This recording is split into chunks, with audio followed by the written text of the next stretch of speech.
ओम श्री गंगाई नाथाय नमः। ओम श्री गंगाई नाथाय नमः। ओम श्री गंगाई नाथाय नमः। गुरुर्ब्रह्मा गुरुर्विष्णु गुरुदेवो महेश्वराय। गुरु साक्षात् परब्रह्म तस्मै श्री गुरुवे नमः। तस्मै श्री गुरुवे नमः। तस्मै श्री गुरुवे नमः। सभी साधक और साधिका को जय श्री गुरुदेव। जो नए साधक है उनको बहुत बहुत जय गुरुदेव। प्रिय साधकों, आज हम आपको सोहम ब्रह्म मंडल के प्रारंभिक अवस्था और अंतिम अवस्था के बारे में बताएंगे। सोहम ब्रह्म का मंडल की प्रारंभिक अवस्था होती है जब वह सोहम ब्रह्म मंडल की चोटी तक पहुंचता है तो क्या होता है, उसको हर जगह परमात्मा ही परमात्मा दिखाई देते हैं। आँख खोल कर परमात्मा का दर्शन होता है।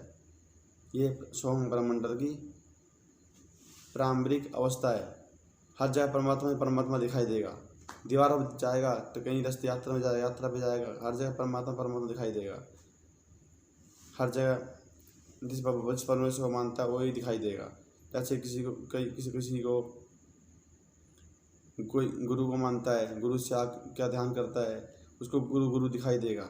हर जगह कुर्सी बैठा हटेगा, वहाँ से कुर्सी गुरु दिखाई देगा। कहीं ट्रैवल कर रहा है ट्रेन बस में तो हर जगह गुरु दिखाई देगा। यह एक गुरु की कृपा होती है। साधक इसमें गुरु में हो जाता है साधक को, और इसे ही आँख खोलकर परमात्मा दर्शन कहते हैं। ये 1, 2 या 3 सप्ताह तक रहती है स्थिति।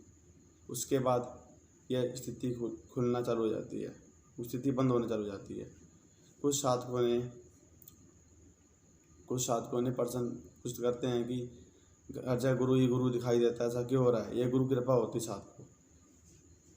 आँख खोलकर परमात्मा दर्शन होता है इसमें। हर जगह गुरु ही गुरु दिखाई देता है। इसके बारे में कई महापुरुषों ने कहा है। सिया राम सब जग माही, करहु प्रणाम जोगी युग पानी। जित देखो कि श्यामयी है, लाली मेरे लाल की। जित देहन में गई, मैं भी हो गई लाल। यह स्थिति 2 या 3 सप्ताह तक रहती है साधक को। इसके लिए आत्म अनुभव का होना बहुत जरूरी है। जब साधक बिछौने पर सोने के लिए जाता है तो उसे परमात्मा का स्थूल शरीर दिखाई देता है कि वहाँ परमात्मा बिछौने पर सोए हुए हैं।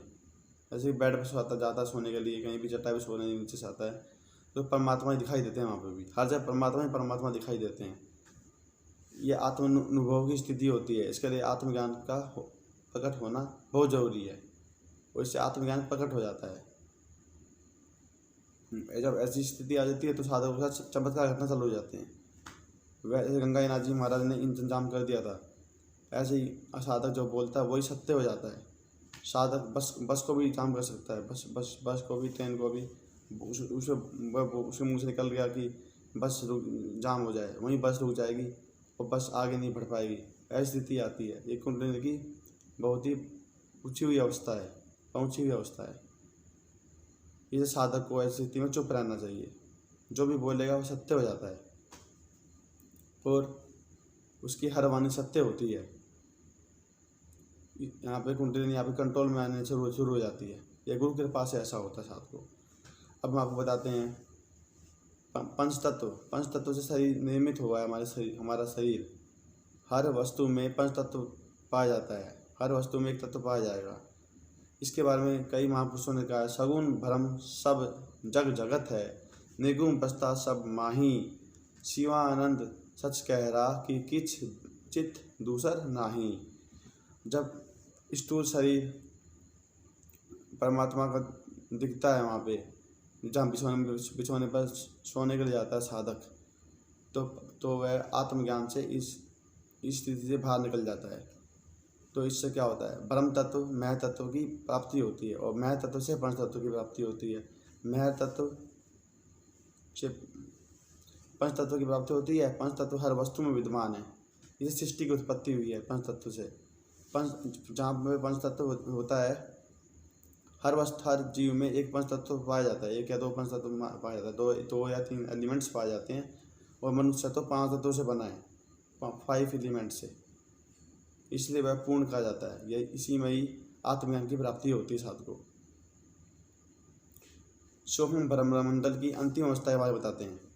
सोहम ब्रह्म मंडल की अंतिम अवस्था में जब साधक पहुँचता है तो उसको बहुत दूर दूर बहुत बड़े बड़े तारे दिखाई देंगे। यह सोहम ब्रह्म मंडल की अंतिम चोटी को पार करने की अवस्था है। और सोहम ब्रह्म मंडल की जब स्थिति आती है, अंतिम अवस्था भी खत्म हो जाती है, तो 2 या 3 सप्ताह तक ऐसी स्थिति रहती है, तो यह मार्ग बंद हो जाता है। क्योंकि अगर ऐसा ही रहेगा तो साधक के सांसारिक कार्य ठप हो जाएंगे। जब परमात्मा दिखाई देगा तो वह कुछ कार्य नहीं कर पाएगा, तो इसका कार्य ठप हो जाएंगे। आने वाले वीडियो में हम आपको वैकुंठ लोक, सत्य लोक, साकेत धाम, सनत लोक, क्षीर समुद्र मार्ग के बारे में डिस्कस करेंगे। क्षीर समुद्र मार्ग जो कि विष्णुवासी, वैकुंठवासी विष्णु का लोक है, इसके बारे में डिस्कस करेंगे साथ लोग। अब मैं आपसे विदा लेता हूँ। उससे पहले बता दूं कि गुरु श्याग मंत्रा के बारे में आप यूट्यूब पर सर्च कर सकते हैं। गुरु श्याग सिद्ध योगा मंत्रा लिख दो, गुरु श्याग मंत्रा लिख दो, इस तरह सर्च कर सकते हैं। और इनकी साइट भी दे सकते हैं www.comforter.org, www.comforter.org सर्च कर सकते हैं। gurushyagyyoga.com सर्च कर सकते हैं, gurushyagyyoga.org सर्च कर सकते हैं। वहाँ पे आपको पूर्ण जानकारी मिल जाएगी। मंत्र मैं इसलिए नहीं सुना पाऊँगा क्योंकि मंत्र केवल बृहस्पतिवार सुनाया जाना चाहिए। गुरुदेव की इच्छा है, गुरुदेव का आदेश है, गंगानाथ जी महाराज का आदेश है, हमारे गंगानाथ जी महाराज इनका आदेश है कि यह मंत्र केवल बृहस्पतिवार को देना चाहिए। बृहस्पतिवार को हमारे देव गुरु हैं, और दो हमारे धर्म में 2 गुरु हुए हैं, धरती पे 2 गुरु हुए हैं। एक शुक्राचार्य हैं जो राक्षस गुरु थे, और एक बृहस्पति देव जो कि देवताओं के गुरु थे।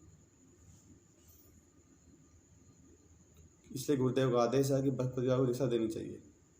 अब मैं आपसे विदा लेता हूँ। सभी साथ को जय श्री गुरुदेव।